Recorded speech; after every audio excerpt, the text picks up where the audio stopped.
पारंपरिक आंदोलनों के भी खिलाफ थे, लेकिन हमारे देश के लोगों ने उनके इस विचार को भी कभी नहीं अपनाया।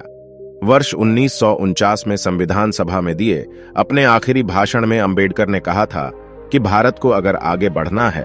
तो उसे प्रजातंत्र में विरोध जताने की उन परंपराओं को छोड़ना होगा जिनमें सत्याग्रह और असहयोग जैसे आंदोलन किए जाते हैं। उन्होंने कहा था कि जब लोग संवैधानिक अधिकार और लोकतांत्रिक व्यवस्था होते हुए भी पारंपरिक आंदोलन को विरोध के तरीके के रूप में अपनाएंगे तो फिर आजादी का कोई मतलब नहीं रह जाएगा। आपको अगर ठीक से समझना चाहें तो मैं आपको उनका यह भाषण पढ़कर सुनाता हूं, पर आपसे दरख्वास्त है ध्यान से सुने, तभी पूरी बात समझ में आएगी। डॉक्टर अंबेडकर कहते हैं, यदि हम लोकतंत्र को केवल रूप में ही नहीं वरन यथार्थ में बनाए रखना चाहते हैं तो हमें क्या करना चाहिए? मेरे विचारों अनुसार सबसे पहले हमें यह करना चाहिए कि अपने सामाजिक और आर्थिक उद्देश्यों की पूर्ति के लिए हमें संवैधानिक रीतियों को दृढ़तापूर्वक हम अपनाएं।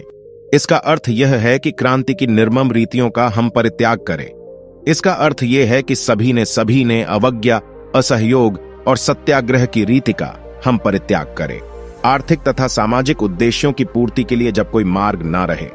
तब तो इन असंवैधानिक रीतियों का अपनाना बहुत कुछ रूप में न्यायपूर्ण हो सकता है, पर जब संवैधानिक रीतियों का मार्ग खुला हुआ है कि इन असंवैधानिक रीतियों का अपनाना कभी न्याय संगत नहीं हो सकता। ये रीतियां अराजकता के सूत्रपात के अतिरिक्त और कुछ नहीं है, और जितना शीघ्र इनका परित्याग किया जाए उतना ही हमारे लिए अच्छा होगा।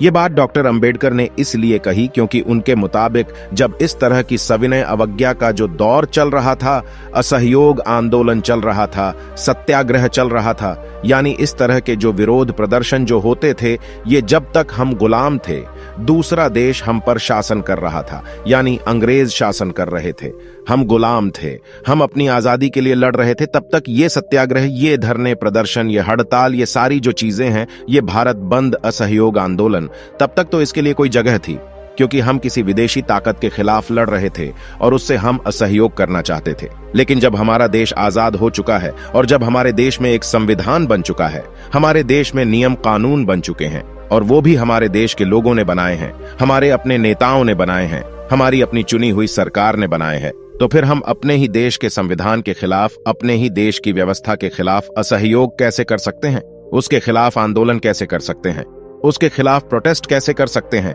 इसीलिए उन्होंने कहा कि आजादी मिलते ही अब इस तरह के आंदोलन, भूख हड़ताल